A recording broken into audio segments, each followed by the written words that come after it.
Hello, maganda pa rin tayo mga ka-Bertudes. Kamusta na kayo?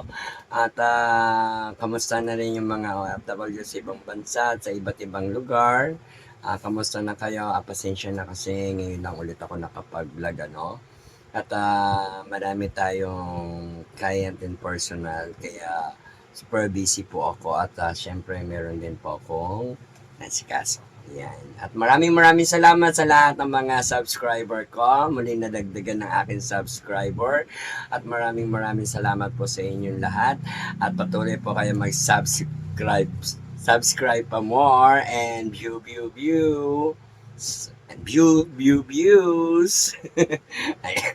Well, ngayon po ang pag-uusapan natin at ang babasahan natin ngayon na update natin ngayon si President Bongbong Marcos. Ayan. Update natin kung ano na ang mga ganap na mangyayari at nangyayari pa ngayon kay Bongbong Marcos. Yan. More subscribe and views. Yan. Maraming salamat po sa lahat ng mga nanonood ng video ko and please support, like, share, and comments po ninyo. Yan. More subscriber, more mood na nakakapag-upload ako palagi para sa inyo. No? Gumawa ako palagi sa inyo ng video. Okay? Tingnan natin ang update ngayon kay President Bongbong Marcos. Tingnan natin ang mga nagaganap.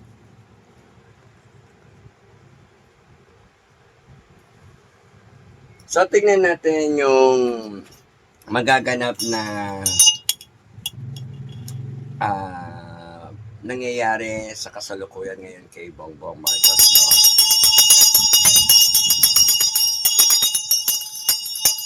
Lapit nyo na yung noon nyo para kayo ay gumaling at makatanggap ng kagalingan, basbas, blessing at cleansing sa inyong mga negative mindset and negative background sa inyong health.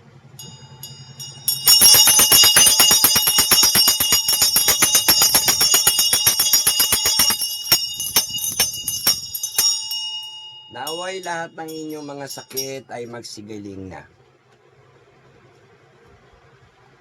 Siyempre, happy lang, good vibes lang for Akit Swerte. Always panalo, always tagumpay.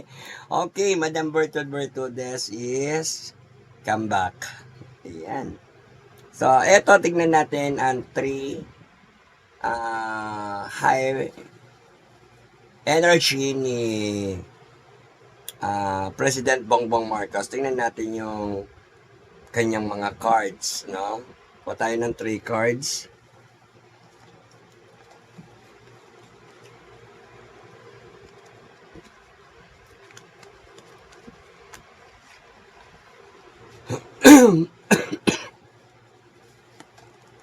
Excuse me. Ayan, judgment. Ano, marami higher energy ni President Bongbong Marcos ay napakadaming taong nagja-judge sa kanya, no? May mga judgment sa kanya. Kaya yan ang mga nangingibabaw sa kanyang usapin at or issue na binabatikos siya. Kaya sa mga tao na malapit kay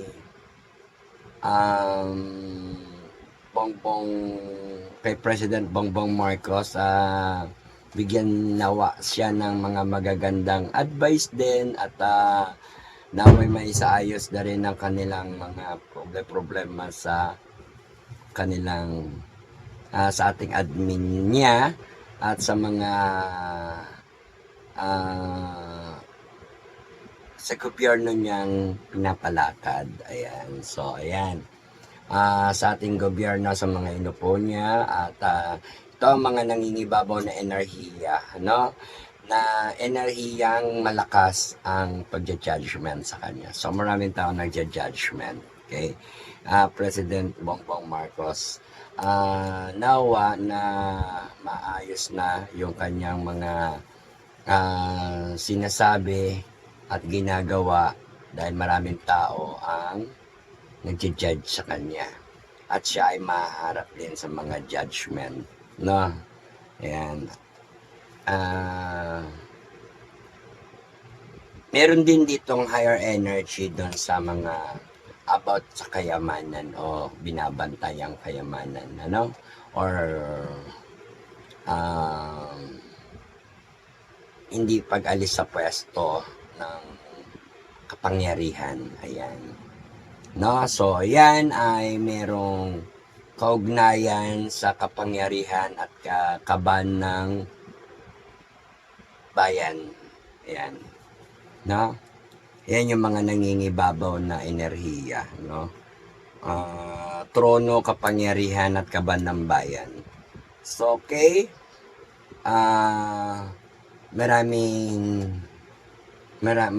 Marami na yung siyang makukuha o mahuhok sa mga ginagawa niya at may mga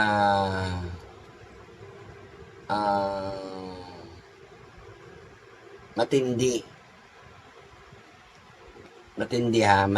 parang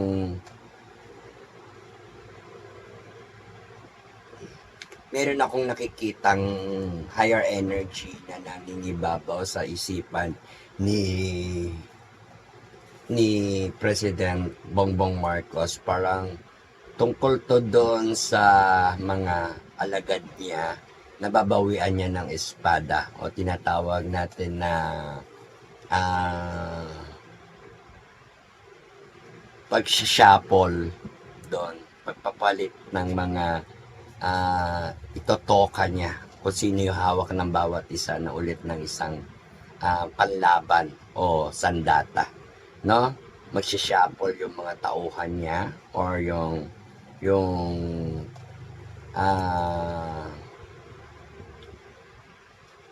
mga tao niya sa Malacanang na iasay niya dahil meron ako nakikita rito ng 5 mababawian ng parang mga tinatawag nating panlaban o sandata, kaya may mga shuffle na mangyayari sa kanya, no? Shuffle yung pagdidesisyon at pagdidesign niya kung sino ulit yung itatalaga niya doon sa mga bawat espadang binunot niya at pagbibigyan ng bawat panlaban.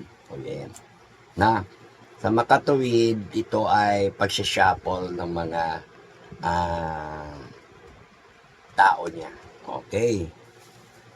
Ayun yung nangingibabaw, and then number of 7 hook, at saka meron siyang pagkuha o kukuha ulit ng panibagong mga tao na i-assign sa mga kabinete, congress, or whatever kind of position doon sa kanyang ipapalit na mga tao, no? Ibigyan ng sign. So tingnan natin ngayon yung yung 7 card na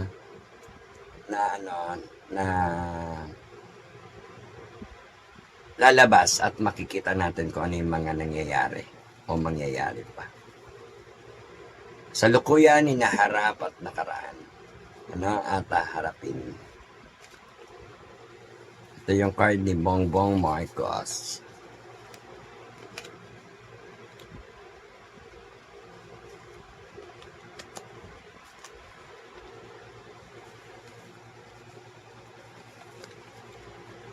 Ito na.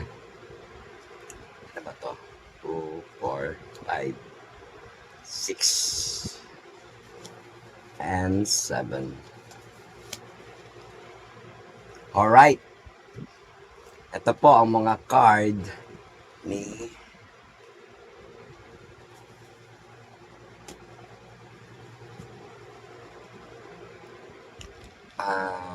President Bongbong Marcos. Bigla ang paglipat sa isang malaking bahay o paglisan din sa isang bahay malaki. Ayan, mag-asawa to, no? Dahil mahina na yung kanyang lakad at nauuna si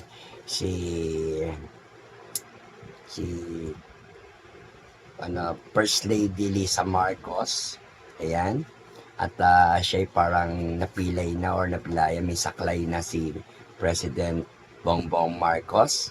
Mahina na ang kanyang career or yung rates or yung din mga bawat hakbang at siya ay parang napapagod na o nahihirapan humakbang sa mga hakbangin niya o gagawin. So, ito ay mayroon siyang biglaang paglipat, no? At haharap siya sa hindi naman niya din kasalanan or hindi niya kagagawan o kaso. Pero meron siyang pananagutan, na meron siyang pananagutan. Hindi man niya yan kasalanan o meron man siyang haharaping mga kasalanan ng mga tao niya or yung mga nasasakupan niya ay responsibilidad niya na sagutin o harapin yan. Kaya sila ay makaharap sa mga kaso na dapat nilang harapin. Ayan, no? So, I think, and sabi ko nga, pwede itong pagbaba niya o pag-resigning dun sa palasyo o sa bahay kasi sinasabi dito bigla ang paglipat, no, sa malaking bahay. Alright? At ito mag-asawa. Ayan. Ayan ay maaaring ring mangyari yan at mangyayari na, no? And then dismaya o pagluluksa, no? Pagkabigo o pagkalugi. Tatlong beses siyang mabibigo or kabiguan at kalugian or pagluluksa. Ayan. O pagsisisi. Ayan. No? No? At hindi na mabaangon ang tatlong cups or tinatawag natin ng big reasonable doon sa mga questionable ng taong bayan. Yan. Pagluluksa, paglulugmok. Yan.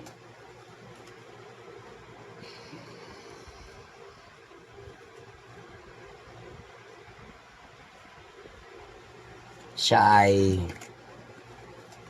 nakahang at siya ay hindi maganda yung pag-iisip sa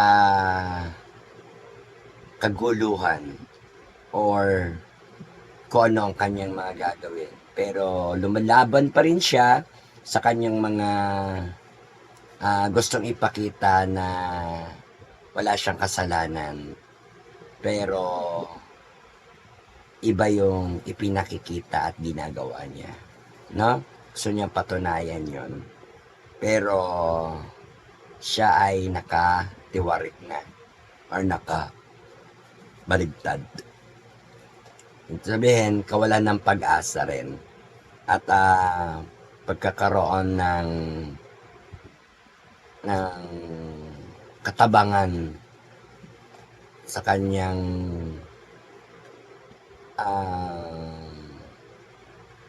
background. Ayan. At syempre, meron akong nakita rito na card.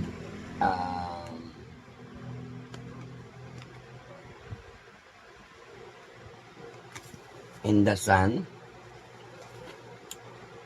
Siguro, kasi sinasabi dito yung panibagong simula at panibagong pagsubok din sa kanyang mga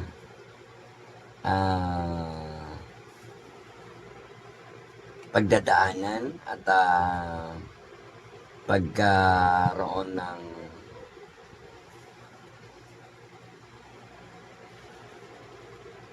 bagong bukas sa kanya sarili. Nagkakaroon ng parang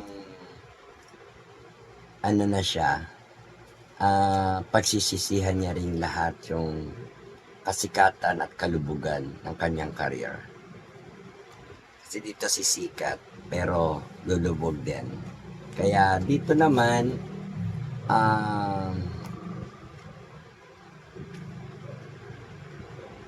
napakalaking halaga ng pera to. Nasa mga palad niya. No? Ayan, no? Napakalaking pera. Kayo nang balang mag-isip niyan. Pero, ito yung halos lahat ng blessing nasa kanya na yung pera. Or, na-touch na niya, maaaring ito ay naubos o maaaring ito ay may pinuntahan o kung saan man napunta basta't nasa palad na niya yung mga kayamanan o kapirahan ng mga kaban ng bayan. Ayan. Nasa kanila na yan. Mga palad niya nakasalalay kasi this is the million sign or money sign and then blessing. No? Pagkapanalo rin sa pagkakakuha ng mga kayamanan, ano? And then next, I don't know kung anong mas papel nitong matandang to na matindi niyang makakalaban. Ito, matandang to na superpower at nasa katungkulan. At ito ay mas makapangyarihan kesa sa kanya. Hindi ko alam kung anong ano nito ha. Papel diyan sa card niya. Dahil ito ay ito ang magpapabagsak sa kanya. Matanda. Matanda rin. Maaaring yan ay outside the Philippines or galit sa kanya. And then death. It's so very very bad sign. Kaya kung hindi aayusin ang pamumuno ni Mr. President Bongbong Marcos ay maaaring ma-involve siya dito sa mga death sign. Yan, death sign ha. Yan. Ibig sabihin, matatapos din ang career niya. No? At matatapos na rin yung lahat kapag nangyari to. Kaya hindi ko type yung mga card niya.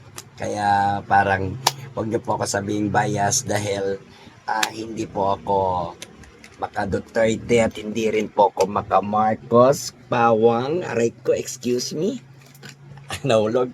Parang pawang pangmasa lang po talaga ang aking pambasa. Pagbasa ng tarot card, ito po ay para sa aking mga kabertudes at sa mga nagnanais ng kasagutan dyan sa vlog ko at yung mga tao na nag-aabang ng video ko. Maraming salamat po sa inyo.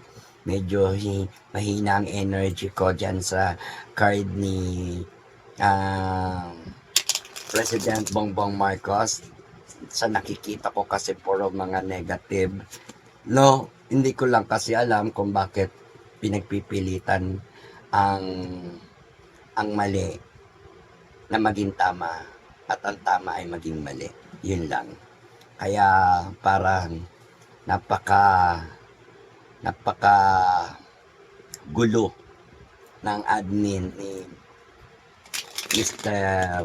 Bongbong, President Bongbong Marcos, no? So, tingnan natin yung 5 question, pero hindi ako magtatanong. Titingnan ko na maring ito ay sagot na sa inyong mga tanong.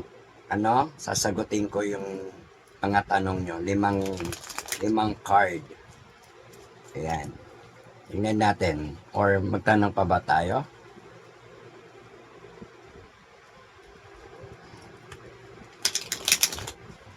So, tingnan na lang natin ang 5 cards na maaaring nasa mga tanong nyo.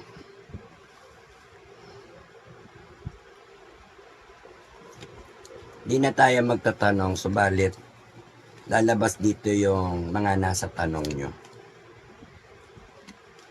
Ilalabas natin yung iba. At kayo na, ito na yung sagot sa mga tanong nyo. Kayo na ang bahalang mag-gets at ibibigay ko sa inyo.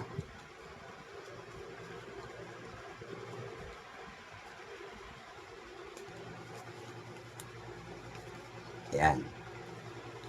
Pagtalikod, pagpapasya, at hirap man iwanan, siya'y maglalakbay na napatalikod. Ano? Or lilisan. No? Meron siyang paglisan, pagtalikod, at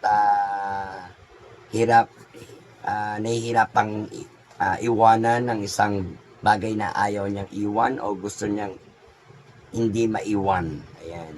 Or mahalaga sa kanya. Kaya maaaring makuha niya ito. Number of 7 mga mangyayari. Nakikita ko kasi parang siya ay mayroong sariling lakad na at magkakaroon ng sariling strategy sa buhay niya or sa diskarte niya sa sarili. Ngunit may mga bagay na sinashuffle siya. Sinashuffle niya. Okay, panay pa rin ang kuha ng mga pera at gastos. Ayan, panay pa rin ang kuha at gastos niya ng pera. Ibig sabihin, hindi ko naman masabi na siya mismo yung gumagastos or yung siya yung nagana. Ibig sabihin, kinukuha sa kaban ng biga, sa kaban ng bayan, tapos ibinibigay niya sa mga pagkakagastusan. Kaya lang ang daming nasasayang sa pera ng bayan. Ayan. Kasi labas-pasok natatapon yung iba.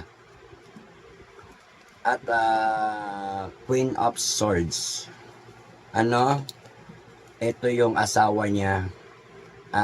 Mayroong mga iniintay at saka napepending. At umaasa siya na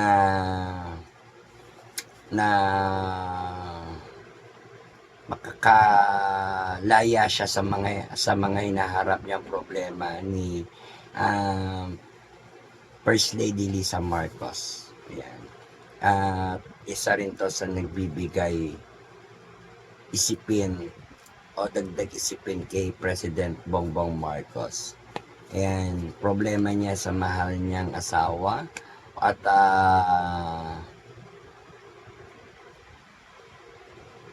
pag-combine nilang pareho at pagkakaroon ng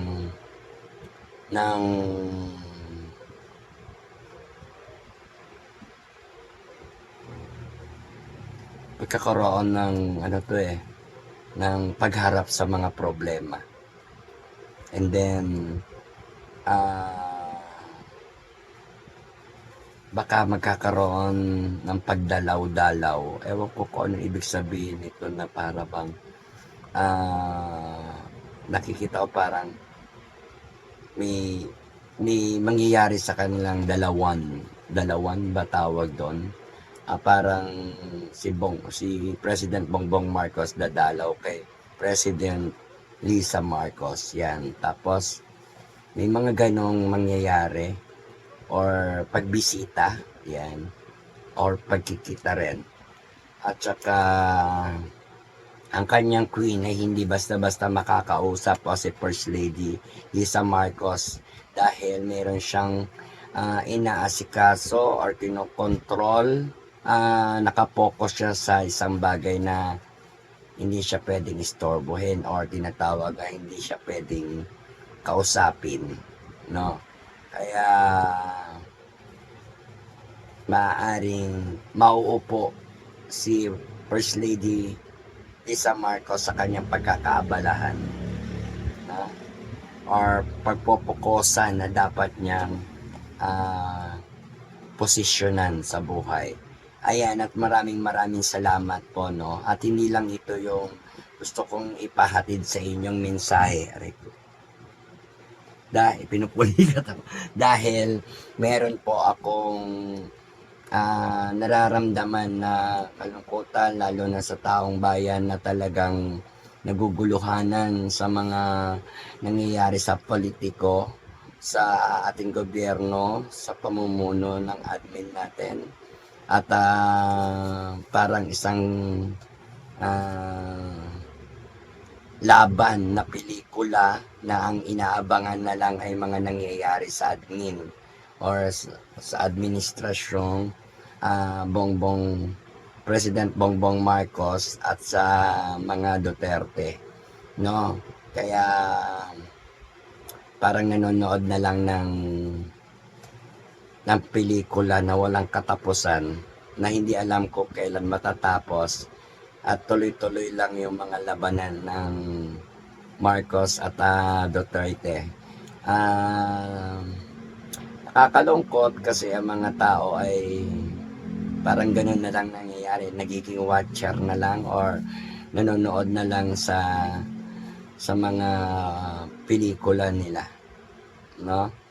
At nakakalungkot din kasi may mga tao na masyadong affected at saka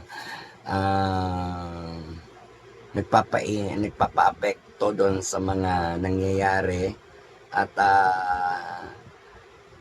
hindi alam kung anong tama at mali. Kaya nawa malaman nyo kung ano talaga ang tama at mali. Ayan. Kaya maraming salamat po. Panalangin ko na maayos na ang ating bansang Pilipinas, ang ating admin, ang ating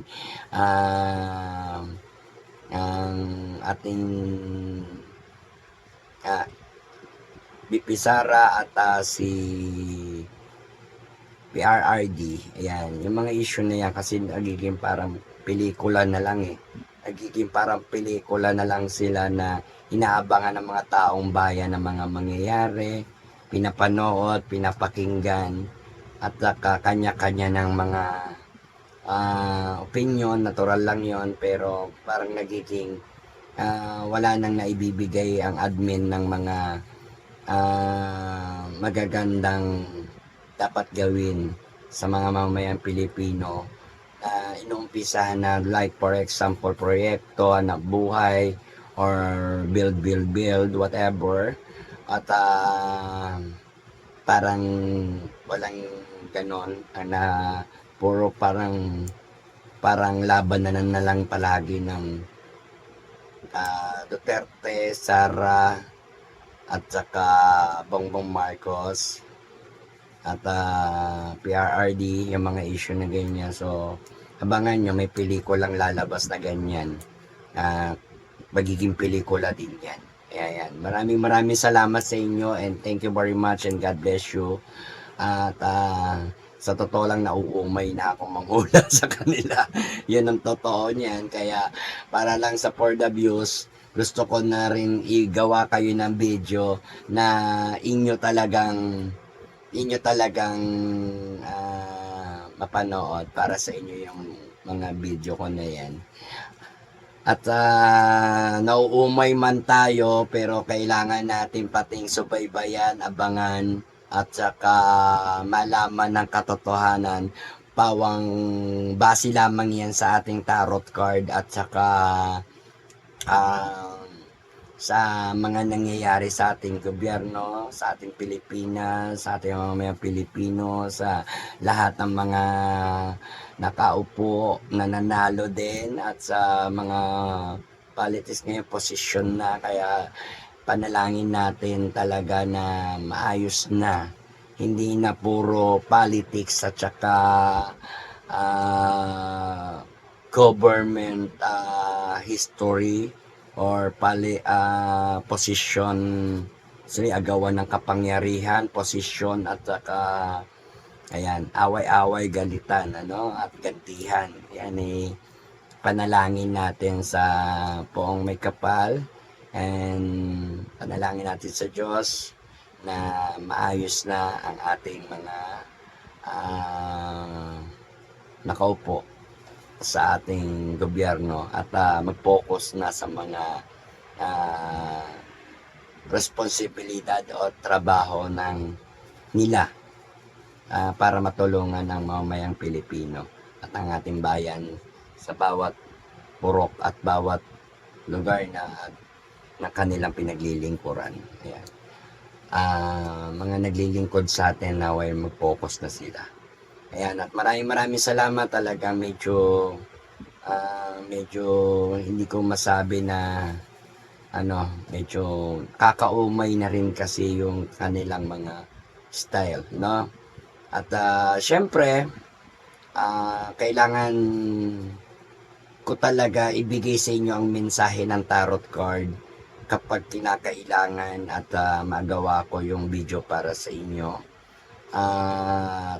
Masagot yung inyong mga katanungan at masundan nyo kung ano yung mga mangyayari at mangyayari pa sa mga susunod na